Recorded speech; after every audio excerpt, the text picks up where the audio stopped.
सबै साथीहरु जीटेक नेपाल युट्युब च्यानलमा आज हामी तपाईलाई कुरा गर्नेछौँ सिटिभिटी कि तपाई स्टुडेन्ट हुनुहुन्छ तपाईको सिटिभिटीको रिजल्टहरु तपाई चाहिँ स्टुडेन्ट भएर तपाईले रिजल्टहरु कसरी हेर्ने तपाईको सेमेस्टर वाइज तपाईले रिजल्टहरु हेर्न सक्नुहुन्छ र तपाईले रिजल्ट चाहिँ मार्कशीटमा तपाईले चाहिँ कसरी तपाईले निकाल्न सक्नुहुनेछ र कसरी तपाईले प्रिन्ट गर्न सक्नुहुन्छ डाउनलोड गर्न सक्नुहुन्छ यस भिडियोमा रहेर आज कुरा गर्नेछौँ साथीहरु भिडियो सुरु गरौँ टेक्नोलोजी सम्बन्धी भिडियोहरु हेर्न चाहनुहुन्छ भने यस च्यानलमा रहेको लाइक बटनलाई लाइक गर्नुहोस् र सब्स्क्राइब गर्नुहोस् र छेउमा रहेको बेल आइकनको अल नोटिफिकेसन अन गर्नुहोस्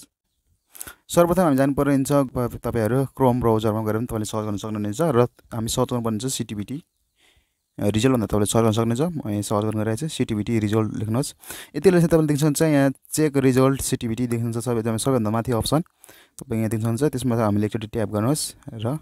ओपन गर्नुहोस् यसरी गरेपछि तल हामीले देख्न सक्नुहुन्छ स्क्रोल गर्दै जानुहोस् मुनि चेक रिजल्ट भन्ने देख्छ तपाईले एक्जामिनेसन इयर तपाईले एक्जामिनेसन इयर हाल्नुपर्ने हुन्छ लेभल हाल्नुपर्ने हुन्छ तपाईको चाहिँ र एक्जाम सिम्बल नम्बर र डेट अफ बर्थ हाल्नुपर्ने हुन्छ यदि चाहिँ तपाईले हाल्नुभयो भने चाहिँ तपाईको चाहिँ मार्कशीटसँग तपाईको चाहिँ लेजर आउनेछ सर्वप्रथम हामी इयर छान्न सक्नुहुन्छ इयर छान्नुहोस् तपाईले कहिले एक्जाम दिनुभएको थियो र त्यसको इयर छान्न सक्नुहुन्छ त्यसैगरी हामी लेभल छान्नुहोस् तपाईले डिप्लोमा हो कि एसएलसी हो कि कुनै तपाईले छान्न सक्नुहुन्छ म डिप्लोमा छान्न गइरहेछु त्यसैगरी यहाँ तल देख्नुहुन्छ एक्जाम सिम्बल नम्बर तपाईले दिन सक्नुहुन्छ सिग्नल नम्बर तपाईले यहाँ हाल्न सक्नुहुन्छ सम्पूर्ण डिटेल जानकारी मैले यहाँ डिटेलहरु हालिसकेको छु एक्जामिनेसन इयर तपाईले एक्जाम कहिले दिनुभएको त्यो एक्जामको इयर र तपाईले चाहिँ डिप्लोमा टिएसएलसी कुन हो तपाईको त्यो हाल्न सक्नुहुनेछ र त्यसैले तपाईको चाहिँ त्यसैगरी यहाँ रहेको छ भने तपाईँ सिम्बल नम्बर तपाईले अघि भनिसकेको छु एक्जामको सिम्बल नम्बर तपाईले हाल्नु पर्ने हुन्छ तपाईको एडमिट कार्डमा हुनेछ त्यो एक्जाम एडमिट कार्डको तपाईको सिम्बल नम्बर हाल्न सक्नुहुनेछ त्यसैगरी तपाईको डेट अफ बर्थ पनि हाल्नु पर्ने हुन्छ डेट अफ बर्थ हालिसकेपछि तपाईले चाहिँ यो सर्च भन्ने अप्सन देख्न सक्नुहुन्छ यो सर्च भन्ने अप्सन तपाईले क्लिक गर्नुहोस् यदि क्लिक गरिसकेपछि तपाईको चाहिँ अब यहाँ आइसक्यो तपाईको रिजल्ट